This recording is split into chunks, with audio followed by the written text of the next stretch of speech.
Hi guys, welcome to my YouTube channel once again. तो क्योंकि spring आ चुका है तो मैंने सोचा क्यों ना स्प्रिंग के लिए आपको पार्क में थोड़े व्यूज़ मिल जाएंगे। सारे जितने भी फ्लावर्स अब ब्लॉसम हुए हुए हैं, वैसे अभी चेरी ब्लॉसम मुझे एक्सपेक्ट था लेकिन वो अभी नहीं आया है, तो मे बी अप्रैल तक होने वाली है। बहुत ही इंपॉर्टेंट टॉपिक पे होने वाली है। मैं अभी ट्रेन से आ रही थी तो मैं एक आर्टिकल रीड कर रही थी और जो कि मैं शेयर करूँगी आप लोगों के साथ। तो गाइस, केयर होम से रिलेटेड बहुत स्कैम हो रहे हैं यूके में। तो एक एग्जांपल था उसमें, मतलब रियल स्टोरी थी जो बीबीसी ने आर्टिकल पब्लिश किया हुआ था, और उसमें ये बता रहे थे कि केरला का कपल था। तो उनको फैमिली वीज़ा पे बुलाया गया यूके इंडिया से, और उनसे जो पैसे लिए गए वो 15,000 पाउंड्स लिए गए, जो कि इंडियन करेंसी में होते हैं 15 लाख रुपीज़। बहुत होते हैं गाइस, है ना। और जब वो यूके आए तो उनको पता लगा कि यूके में तो काम ही नहीं है ना। कि उनको ये पता लगा कि जिस कंपनी के लिए उनको स्पॉन्सर्ड लाइसेंस दिया गया था, तो गाइस, COS करके एक टर्म रहती है, इसको सर्टिफिकेट ऑफ स्पॉन्सरशिप बोलते हैं। तो वो एक लाइसेंस होता है जो हर एम्प्लॉयर के पास होता है, जो स्पॉन्सरशिप प्रोवाइड कर सकते हैं। तो उस बेसिस पे ही आप लोग अपनी वीज़ा एप्लीकेशन फाइल का कपल था इंडिया से, जब वो यूके में आया तो उनको पता लगा कि यूके में कोई काम ही नहीं है उनके लिए। उनको ना तो कोई शिफ्ट्स मिल रही है। आइडियली आपको 8 आवर्स मिलनी चाहिए डे में, टोटल 40 आवर्स की शिफ्ट आपको मिलनी चाहिए। उनको उन्होंने जब ज़्यादा बोला अपनी कंपनी वालों से जिन्होंने उनको COS प्रोवाइड किया था, तो उन्होंने उनको कहा कि चलो ठीक है, आपको हम ट्रेनिंग प्रोवाइड करते हैं। पर वो भी कितनी, 3 दिन की ट्रेनिंग प्रोवाइड करी, वो भी अनपेड, और काम फिर भी नहीं मिला। तो गाइज, फिर अब वो क्या करते, ना तो कोई जॉब, और वैसे यूके का लिविंग कॉस्ट इतना ज़्यादा, ना कोई हेल्प करने वाला। तो उनको वापस इंडिया जाना पड़ा। तो इंडिया जाके उनको रियलाइज़ हुआ कि उनके साथ यूके में स्कैम हुआ है। कपल था जब वो इंडिया वापस गया तो उनको पता लगा कि जो COS है, जो लाइसेंस स्पॉन्सर है उस कंपनी का, वो 1 साल पहले ही रिवोक हो चुका है। 1 साल पहले ही वो इनवैलिड हो चुका है। तो किस बेसिस पे उन्होंने उनको बुलाया, जब कंपनी के पास लाइसेंस स्पॉन्सर था ही नहीं।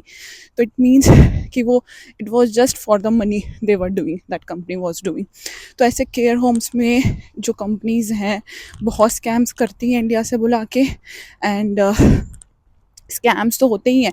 और कौन करता है, मिडल मैन करते हैं, है ना, कंपनीज के लोग करते हैं, जिनका वीज़ा, जिनका लाइसेंस स्पॉन्सर रिवोक हो गया है, और फिर भी वो अगर कह रहे हैं कि हम आपको स्पॉन्सरशिप पे बुला रहे हैं, आपको जॉब मिलेगी, तो that is all kind of scam guys. जब भी आपको बाहर काम करने आना होता है ना, तो जो आपका एम्प्लॉयर होता है वो आपको COS इशू करता है, जिसको सर्टिफिकेट ऑफ स्पॉन्सरशिप मिलता है, जिससे आपको यहाँ काम करने के राइट्स मिलते हैं और रहने का राइट मिलता है। तो आपको ये मेक श्योर करना होता है कि वो जो COS इशू हुआ है ना, वो आपका फेक तो नहीं है, वो जेन्यून है। तो बस वहीं पे अगर वो फेक है तो गाइस तभी पता लगता है आधे साल लोगों को कि उनके साथ स्कैम हो चुका है। तो उसको कैसे आप पता लगाएंगे कि हाउ टू आइडेंटिफाई और how to differentiate between a fake and a genuine COS। तो वो मैं उसके पॉइंट्स थोड़े से, ब्रिटिश बच्चे मिल गए थे मुझे पार्क में, वो कहते हमने आपको देखा, आप टिकटॉक पे हो क्या?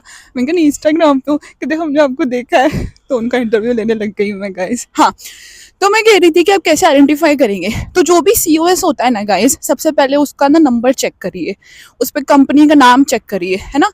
तो जो कंपनी का नाम है, जो एम्प्लॉयर का नाम है, जो आपको स्पॉन्सरशिप दे रही है, जिसने आपको इशू करके दिया है आपका सर्टिफिकेट ऑफ स्पॉन्सरशिप, उसका नाम आप यूके गवर्नमेंट की वेबसाइट पे जाइए, है ना, और वहां जाके सर्च करिए, list of registered list of licence sponsors रहता है यूके की गवर्नमेंट वेबसाइट पे। वहां पे हर एम्प्लॉयर की लिस्ट होती है, नेम होता है जिनके पास रजिस्टर्ड लाइसेंस होता है, और उनकी डेट्स भी मेंशन होती है ना। तो आप वहां जाके सर्च करें अपने एम्प्लॉयर का, फाइंड करें उसमें। सबसे पहले तो हमने कंपनी का नेम चेक कर लिया है ना, यूके गवर्नमेंट के वेबसाइट पे आपको पता लग गया है ना कि वो जेन्युइन है कि नहीं। दूसरा, आप अपने एम्प्लॉयमेंट की स्टार्ट डेट देखिए, एंड डेट देखिए, है ना। और आप एक और काम भी कर सकते हैं, उस कंपनी को आप कॉल करके भी पता लगा कर सकते हैं कि वो रियली एग्जिस्ट करती है कि नहीं करती, जिसका नाम है COS के ऊपर। तो ये कुछ चीज़ें होती हैं जिससे आप आइडेंटिफाई कर सकते हैं। हाँ, एक और चीज़, जो आपका COS नंबर होता है वो 11 डिजिट्स का होता है, और वो स्टार्ट C लेटर से होता है ना। तो ये चीज़ भी एक होती है आइडेंटिफाई करने के लिए कि वो जेन्युइन है या फेक है। गाइस, जो पर्पस था आज की वीडियो बनाने का वो यही था कि जितने भी ये फेक जो स्कैम्स हो रहे हैं ना वर्क वीज़ा को लेके यूके में, जो इंडिया से बुलाते हैं, इससे बचे। और कैसे आप डिफ्रेंशिएट करेंगे कि क्या जेन्युइन है और क्या फेक है ना।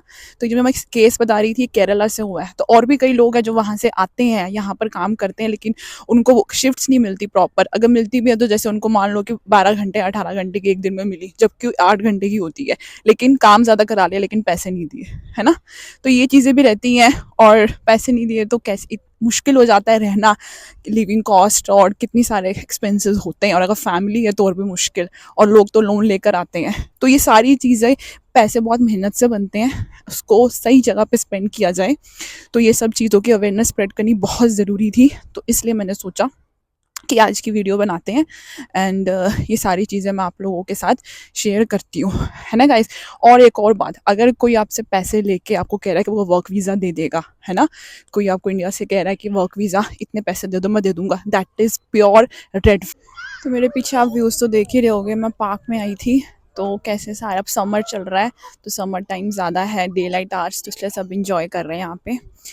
तो हाँ गाइस, तो आज की वीडियो में बस आज के लिए इतना ही, और मैं पार्क में थोड़ा सा स्प्रिंग को एंजॉय करती हूँ, और stay aware with all those things, be careful about these things, and think wisely before you make any decision. चलो अगली वीडियो में मिलते हैं।